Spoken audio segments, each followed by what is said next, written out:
Bonjour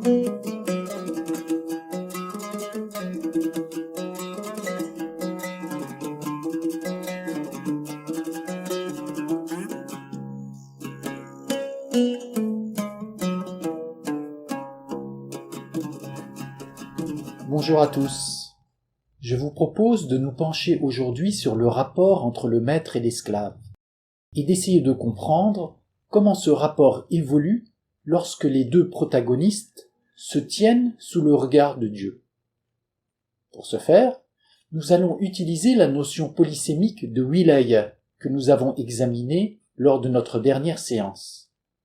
Rappelons que cette notion sert au Coran à reformuler son paradoxe sur le divin et la condition humaine en présentant Dieu tout à la fois comme un maître souverain, comme un allié privilégié et comme un créateur aimable et secourable. En passant successivement en revue ces trois compréhensions, nous chercherons à déterminer les implications que le rapport à Dieu peut avoir sur le lien de servitude. Nous verrons que si le maître et l'esclave croient en Dieu et disciplinent leur croyance en référence au paradoxe coranique, alors ils ne resteraient plus captifs des jeux de domination et d'emprise. Leur foi serait au principe d'une dynamique d'émancipation, qui verrait les marques de leur amitié en Dieu redoubler la logique de la puissance et transformer peu à peu leur lien de servitude en liaison contractuelle et élective.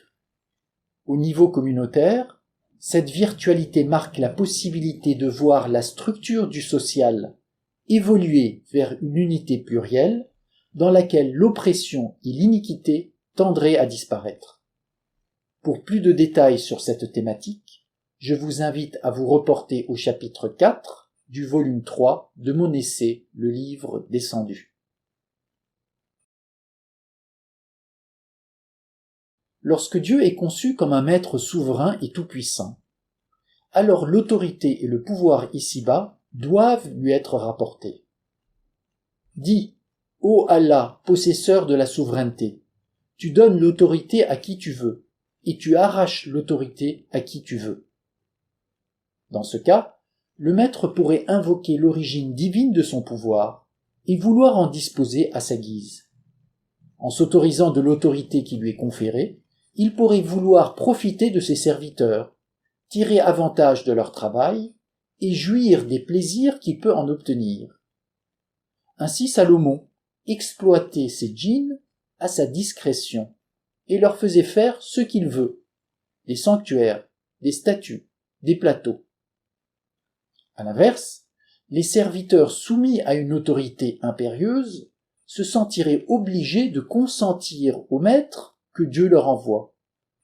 De cette façon, et comme on l'a déjà dit, la référence à Dieu vient dans un premier temps appuyer les rapports institués, fussent-ils arbitraires et injustes.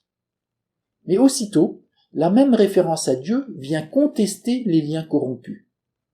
Car Dieu n'est pas seulement à l'origine des pouvoirs et des servitudes, il est aussi le Seigneur tout-puissant à qui il faut obéir et qui demandera à chacun des comptes.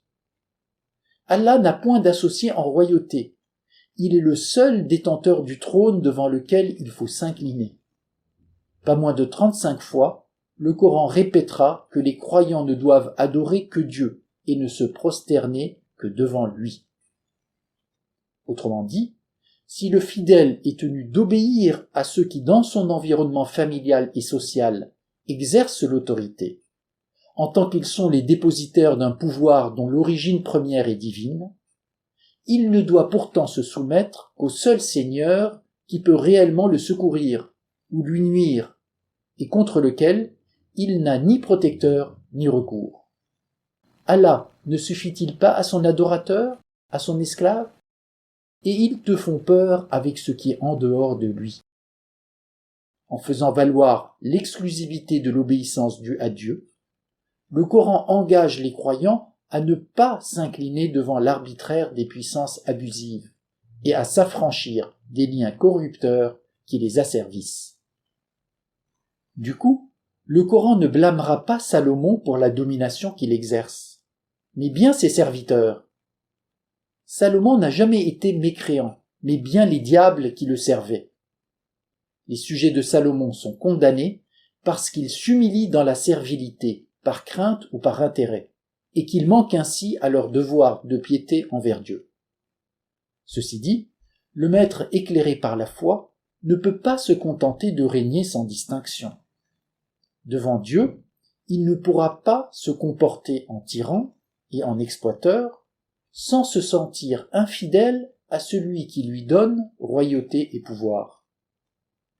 Ainsi, Salomon finira par comprendre que l'autorité est une tentation si elle le détourne de son Seigneur, et il préférera renoncer au palais, au trône et aux écuries s'il le déroute de la voie de la grandeur. Salomon finira par comprendre que le siège doré sur lequel il lui est donné de s'asseoir ici-bas ne peut accueillir qu'un corps sans âme, et que le règne vivifiant et glorieux auquel il aspire est ailleurs. Oui, nous avons tenté Salomon, et nous avons jeté un corps froid sur son trône. Ensuite il se repentit et dit : Seigneur, pardonne-moi, donne-moi un royaume tel que nul après moi n'aura de pareil. C'est toi le grand dispensateur. Salomon avait reçu richesse et puissance. Il pouvait assouvir à sa guise ses ambitions mondaines et ses vastes désirs. Eh bien, il fait maintenant l'aveu que tout cela n'est que vanité et poursuite de vent.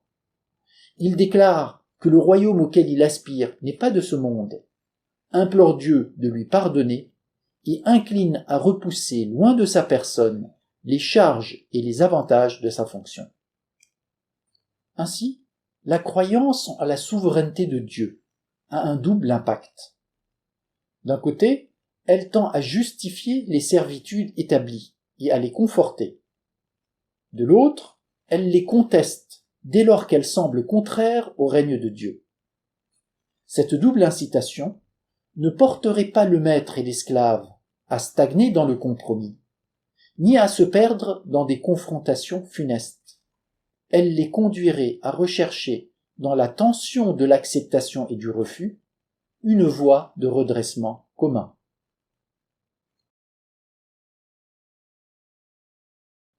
Dès lors que le maître et le serviteur considèrent chacun de leur côté que leur situation ici-bas participe d'une épreuve voulue par Dieu, de laquelle dépend leur salut ou leur perte, alors ils seront conduits à vouloir renouveler leurs liens en se risquant dans une dynamique relationnelle nouvelle inspirée par l'intitulé de l'alliance. Peu à peu, ils chercheraient à redoubler le régime des contraintes qui définit leur rapport par un engagement structuré selon les principes généraux de l'association collaborative. La wilaya prend ici le sens du partenariat. De son côté, le maître voudra infléchir sa toute-puissance, sans renier ses prérogatives, ni aller à l'encontre de ses intérêts. Il voudra élever ceux sur qui il a autorité. En bon souverain qu'il ambitionne d'être devant Dieu, il va chercher à protéger ses sujets et s'évertuer à créer à leur intention des conditions satisfaisantes de vie, de travail et de progrès. Il se posera en gardien de la loi juste, commandera ses gens avec rigueur, les traitera de façon équitable et se souciera de leur développement, ce qui est déjà une manière d'œuvrer à leur émancipation.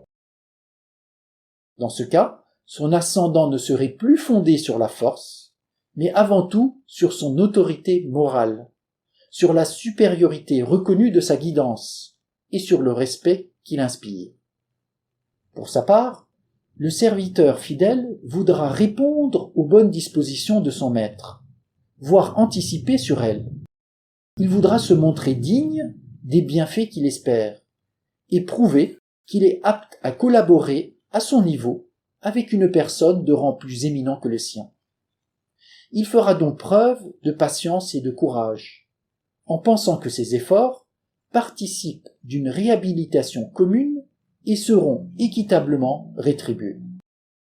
Ainsi, À mesure que les liens de servitude se trouvent redoublés par des considérations fondées sur l'intérêt, le mérite et la raison, les protagonistes de rang différents tendent à acquérir une égale importance en tant qu'hommes.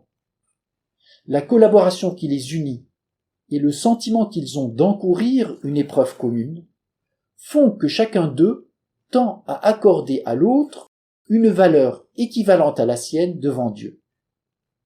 Alors, l'idée que les esclaves aient vocation à être libres se précise.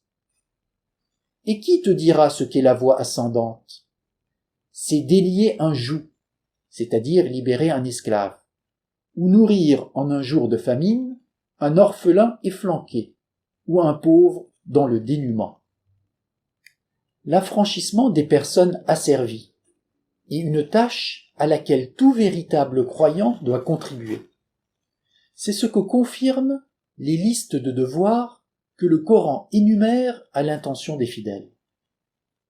La piété consiste à croire en Dieu, au jour dernier, aux anges, aux livres, aux prophètes, à donner de son bien, aussi attaché qu'on y soit, aux proches, aux orphelins, aux miséreux, aux fils du chemin, aux mendiants, et pour l'affranchissement des jougs. Allant encore plus loin dans ce sens, le législateur coranique ordonne qu'une part de l'aumône soit consacrée à délier les jougs. Il fera aussi de l'affranchissement d'un esclave la peine compensatrice de divers actes délictueux, tels que le parjure, le crime de sang involontaire ou le dédit après répudiation. L'ensemble de ces mesures vise à rappeler que les bons souverains utilisent leur activité législatrice pour soutenir les dynamiques d'émancipation et aplanir les inégalités entre les hommes. Ceci dit, le prophète arabe ne prend pas parti pour la libération des esclaves sur la base de considérations théoriques, ni en référence à des doctrines égalitaires. S'il plaide pour l'émancipation, c'est parce qu'il est convaincu qu'une collaboration fructueuse ne manquera pas de s'établir entre le maître et l'esclave, du moment que l'un et l'autre se placent sous le regard de Dieu. De fait, sans l'espérance et la crainte qu'ils nourrissent envers Dieu, le maître et le serviteur ne s'évertueraient pas dans l'action collaborative en vue d'un autre monde. L'un inclinerait à la tyrannie et l'autre à la vilenie. Le premier se jugerait trop au-dessus du second et le second trop en dessous de celui qui le domine pour qu'une collaboration profitable puisse se développer entre eux. Mais il en va tout autrement à partir du moment où l'un et l'autre prennent au sérieux l'idée que Dieu les appelle à œuvrer pour le mieux et qu'il les met à l'épreuve. Alors, le serviteur croyant voudra se mettre au service du dirigeant que Dieu lui a donné, avec loyauté et dévotion, pour démontrer combien il est indigne du joug qui le lie. Quant au maître fidèle à Dieu, il sera décidé à renforcer son valet, à l'élever et à le délivrer de la servitude avilissante à mesure de ses qualités et de ses efforts. Ainsi, le supérieur et l'inférieur se comportent comme s'ils étaient liés par un contrat implicite, qui donne la possibilité au second de racheter sa liberté au prix de sa loyauté et de son effort. Si le maître et l'esclave parviennent à avancer sur un tel chemin, ils se donneraient le sentiment d'œuvrer pour le mieux, de témoigner de reconnaissance et de venir à bout de leur mise à l'épreuve. Aussi, le Coran exhorte à nouveau les croyants en position d'autorité à se risquer dans un processus de collaboration équitable avec leurs serviteurs et à briser les chaînes de ceux qui se montrent méritants. Établissez un contrat d'affranchissement en faveur de ceux de vos esclaves qui en expriment le désir, si vous les jugez dignes, et faites-les bénéficier d'une part des biens dont le Seigneur vous a gratifié. Pourtant, les visées de l'émancipation ne peuvent pas trouver à s'accomplir sur la base de la seule coopération. Si le processus de libération devait se régler sur la simple logique du mérite et de la réciprocité, il échouerait très vite. Car le maître ne manquerait pas d'être déçu par son serviteur, ou contrarié par la concurrence que celui-ci lui impose. De son côté, le subordonné se sentira frustré de ne pas pouvoir participer à l'existence de son supérieur et voudra sortir de l'épreuve de patience. Aussi, pour surmonter les réalités de la servitude, il leur faudra engager une action plus décisive et d'une autre nature.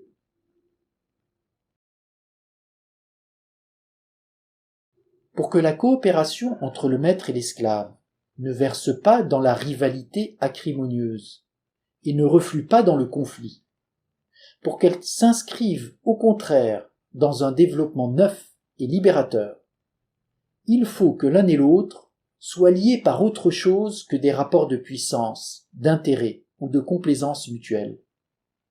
Il faut que les dons de l'amitié et de l'amour aient transfiguré leur façon de vivre et amené chacun d'eux à prendre souci de l'autre. Évidemment, de tels sentiments ne s'éveillent pas là où perdure l'oppression, la fraude ou la bassesse. L'être vil et le tyran peuvent sans doute s'associer et devenir complices d'une même affaire, mais ils ne s'aiment jamais réellement et ne sont pas aimés. Pour que l'amitié soit possible entre personnes de condition ou de rang éloignés, il faut que chacune d'elles soit assurée, du moins jusqu'à un certain point, de l'intégrité de l'autre, de sa constance et du souci que ce dernier a pour le bien. De telles dispositions peuvent tout à fait naître en dehors de tout rapport à la transcendance. Mais elles se renforcent certainement si les protagonistes se pensent engagés dans un effort analogue devant Dieu et liés par une même fidélité envers lui. Dans ce cas, le maître et l'esclave ne se verraient plus comme de simples alliés engagés dans une épreuve commune. Ils se prendraient d'amitié l'un pour l'autre. La notion de wilaya renvoie dans ce cas au lien du dévouement et de l'affection. Dès lors, l'inégalité qui sépare le supérieur et l'inférieur n'a plus le même sens. Dieu propose en analogie un serviteur réduit à l'esclavage et dénué de tout pouvoir, et un homme libre à qui nous avons accordé d'amples ressources, dont il dépense en secret et en public. Ces deux hommes sont-ils égaux ? Louange à Dieu, mais la plupart des gens ne le savent pas. Ce que la plupart des gens ne savent pas est que Dieu a créé le premier faible et sans pouvoir, et le second fort et bien pourvu, pour donner du champ à leur amitié fraternelle, pour que l'un puisse dépenser, produire et se purifier, et l'autre recevoir, grandir à son tour et témoigner de reconnaissance. Ainsi, le Coran reprend à son compte l'idéal évangélique et rappelle que le maître pieux n'est pas uniquement celui qui possède l'autorité légitime et agit avec justice. Il est celui qui se montre charitable envers ceux qui le servent, et ce indépendamment de leur qualité et de leur mérite. De même, le Coran rappelle que le serviteur croyant n'est pas simplement résolu dans l'effort et loyal envers le maître qu'il a reçu. Il doit être capable de patience et de sacrifice, au nom de l'amour qu'il habite. Il doit savoir persévérer en dépit des épreuves qu'il subit, sans tomber dans l'impasse du ressentiment, ni glisser dans l'affaissement de la médiocrité. Dans ces conditions, l'amour moteur qui vient irriguer la logique de la puissance et les calculs de l'intérêt ferait en sorte que la relation hiérarchique puisse évoluer sans être rompue de façon avantageuse et édifiante. Alors, les inégalités de fait et celles inscrites dans le droit seraient progressivement corrigées dans un sens d'humanité et de plus grande justice. C'est ce que montre avec force l'exemple de la communauté regroupée autour de Mohammed. Au sein de celle-ci, les esclaves ont progressivement acquis des droits et des devoirs comparables à ceux des personnes affranchies. Comme on peut le voir dans les nouvelles dispositions de droit qu'il a énoncées, Mohammed prenait soin de citer les esclaves aux côtés des autres membres du cercle familial, à égalité avec les enfants, les épouses ou les hommes en situation de minorité. À ses yeux, les esclaves faisaient partie intégrante des gens de la maison et avaient vocation à participer pleinement à la vie de la collectivité sociale affranchie. Ceci démontre que pour Mohammed et ses compagnons, le sens ultime de l'autorité est d'être une forme de fraternité ou de paternité. De même qu'un père digne de ce nom travaille à élever ses enfants pour qu'ils deviennent semblables à lui, ainsi le maître vertueux considère qu'il est de son devoir d'élever ses serviteurs et de leur donner les moyens de grandir, pour qu'ils soient un jour en position d'être à leur tour souverains de leur vie et de leurs ambitions.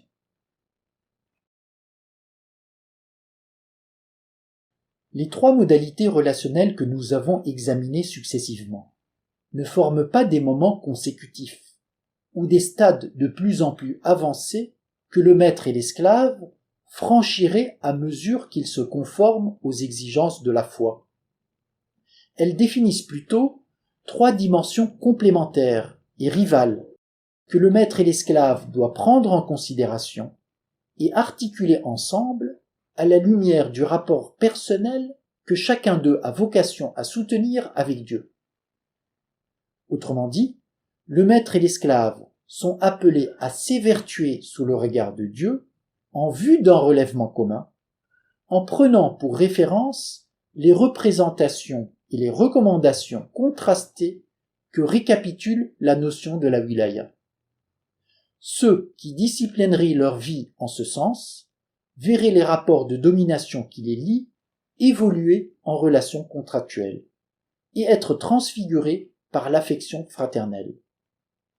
Si une telle dynamique pouvait être soutenue à l'échelle de toute une communauté, celle-ci parviendrait à juguler en son sein l'arbitraire et l'iniquité, jusqu'à se rassembler comme en un seul et même foyer. Alors, les croyants et les croyantes, qu'ils soient de condition libre ou servile, en position d'autorité ou de subordination, ne seraient plus de simples sujets, captifs de relations avilissantes, ni de simples alliés, associés dans une même épreuve. Ils seraient bel et bien membres d'une même famille, et se reconnaîtraient un droit égal à recueillir les biens et les pouvoirs de leur communauté. Ils deviendraient, les uns pour les autres, des amis, des serviteurs, des héritiers. Ainsi, le prophète arabe et les siens ont eu à cœur de montrer, par l'exemple, que les bienfaits de la foi peuvent transfigurer les relations d'emprise et de domination en suscitant une dynamique soutenue de libération et de grandissement. Pourtant, cette présentation n'épuise pas, loin de là, l'enseignement coranique. Car le développement émancipateur que l'on vient de retracer ne parvient pas à s'accomplir jusqu'à un degré satisfaisant d'achèvement. L'élan de l'amitié essuie toujours des revers et subit des rechutes parfois sévères, en laissant les croyants loin de l'unité rayonnante et fraternelle à laquelle ils aspirent. En pareil cas, le Coran demandera aux croyants de ne pas abdiquer leur ambition. Il leur commandera de persévérer dans les épreuves et de traverser, s'il le faut, des conflits douloureux, plutôt que de renoncer à l'existence réconciliée et libre que leurs efforts et la grâce de Dieu pourraient leur offrir. Cet appel à l'engagement excédentaire et combatif pose de sérieuses questions, que nous aborderons plus tard, en lien avec les thèmes de la division, de la violence et du témoignage sacrificiel. Cet appel aura pour conséquence de brouiller l'approche ordonnée que nous avons esquissée aujourd'hui. Mais il reste essentiel, car si les croyants ne se risquaient pas dans un engagement excédentaire et forcément transgressif, il ne pourrait pas concrétiser d'avancées significatives à l'horizon de la résurrection. Retenons tout de même que la foi, lorsqu'elle est fécondée par l'intelligence du paradoxe, nourrit une dynamique d'émancipation au gré de laquelle les liens de domination se trouvent transformés peu à peu en relations contractuelles et amicales. Au niveau de la communauté, cette virtualité marque la possibilité de voir la structure du social évoluer vers une unité plurielle dans laquelle l'oppression et la servitude tendraient à disparaître. Ce qui est vrai au niveau de la relation maître-esclave l'est aussi au niveau du rapport entre l'homme et la femme. C'est ce que je vous propose de voir dans nos prochaines séances.